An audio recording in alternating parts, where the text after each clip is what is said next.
Hello and welcome back, as today we will be reading from Adam Hamilton's book Revival, Faith as Wesley Lived It, and today's section is titled The Importance of Perseverance.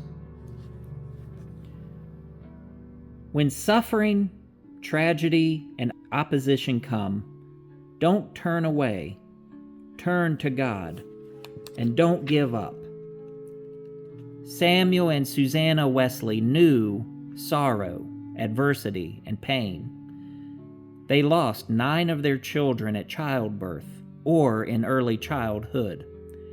How many couples would have turned away from God under these circumstances? Instead, they found hope and strength. They didn't blame God. They trusted that God was holding their children and wouldn't let go. Samuel was often in debt. He had a wife and children to care for on a rector's salary. If you read Susanna Wesley's letters, you'll find that many of them deal with the lack of money and the financial stress in the Wesley home. In addition, Samuel had a knack for upsetting some of his parishioners. He lived in a region where people resented the king, yet Samuel supported the king. Epworth was a rural area, yet Samuel and Susanna, both with fine educations, felt more at home in the city. At times, Samuel seemed to lack tact in his approach with the congregation. For these and other reasons, some of his parishioners simply didn't like him.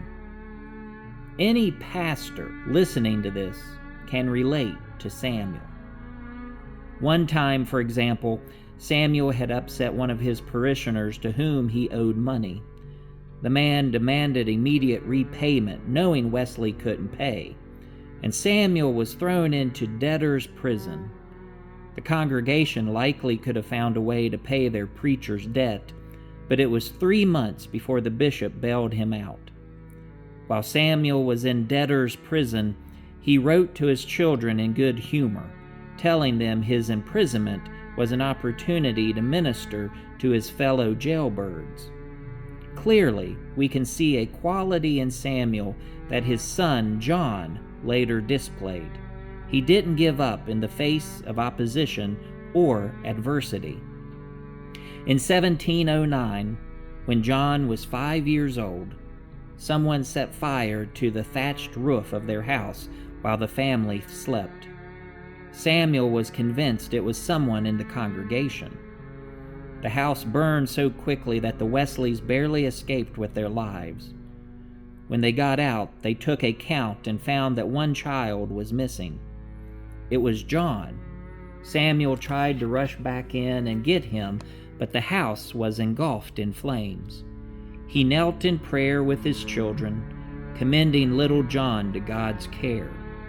At that moment, one of the townsfolk noticed John standing just inside a window. A man climbed onto someone's shoulders, and they pulled John to safety just as the roof collapsed. Susanna, and later John, came to believe that God had saved him for some special purpose. Quoting Zechariah chapter 3, verse 2, Susanna called John a brand plucked from the fire. John understood his life to have been spared by God for some great purpose, and this sense of destiny was what he believed he had found in leading the people called Methodists.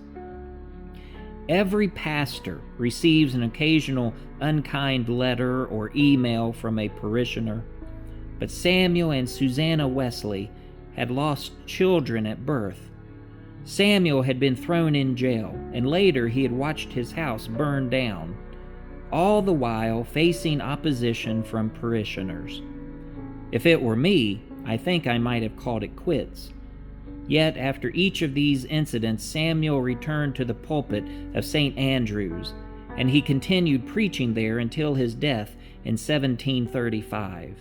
He did not give up in the face of opposition. John's unwillingness to quit in the face of hardship, learned by watching his father, would be an important part of the Methodist revival. It is the key to any great work. Winston Churchill said the same thing in his famous speech at the Harrow School in October 1941. At the time, the Nazis appeared invincible, but Churchill declared, "Never give in, never give in, never, never, never, in nothing, great or small, large or petty, never give in." Consider St. Paul, who was in prison many times, beaten with rods, shipwrecked, and left for dead, yet he refused to give up. I love the way he viewed adversity and suffering.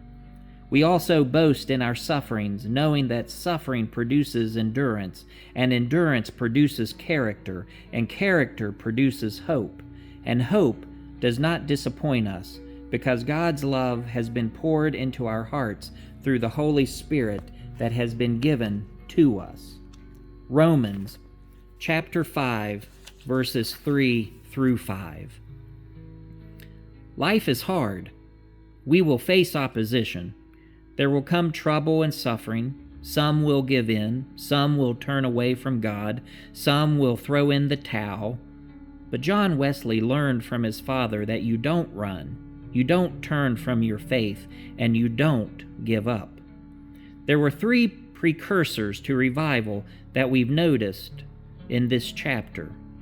Wesley had parents who prayed for and spiritually mentored him. He had a teachable spirit, a Catholic spirit that was humble and willing to see the important truths on both sides of the theological divide. And he learned perseverance in the face of opposition. These features of Wesley's early life were important precursors to the 18th century Methodist revival.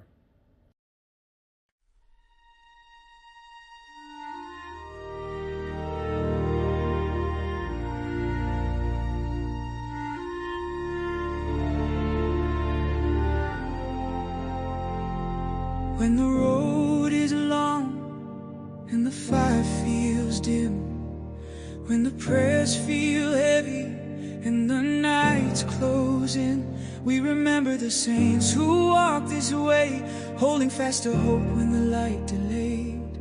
They stumbled, they wept, yet still they stood, trusting slow obedience would still be good.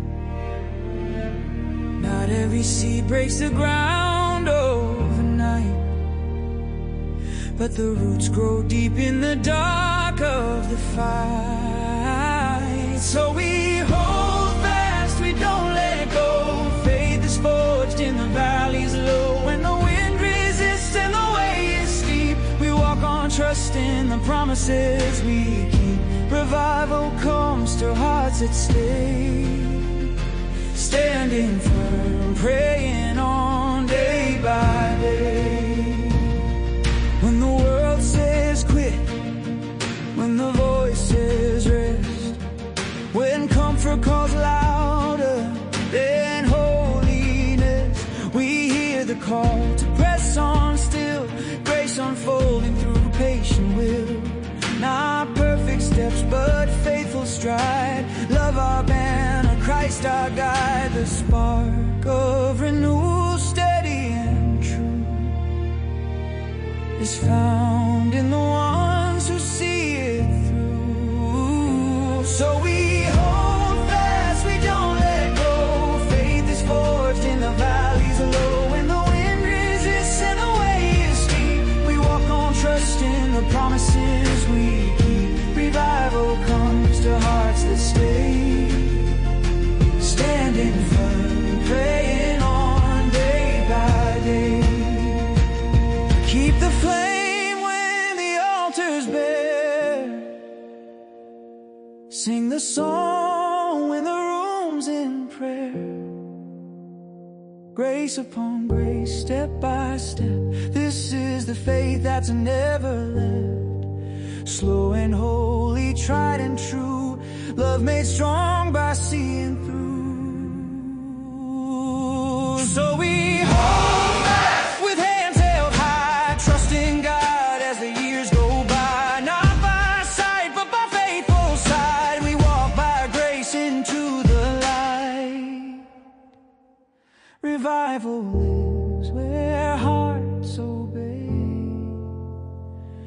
persevering love that finds a way.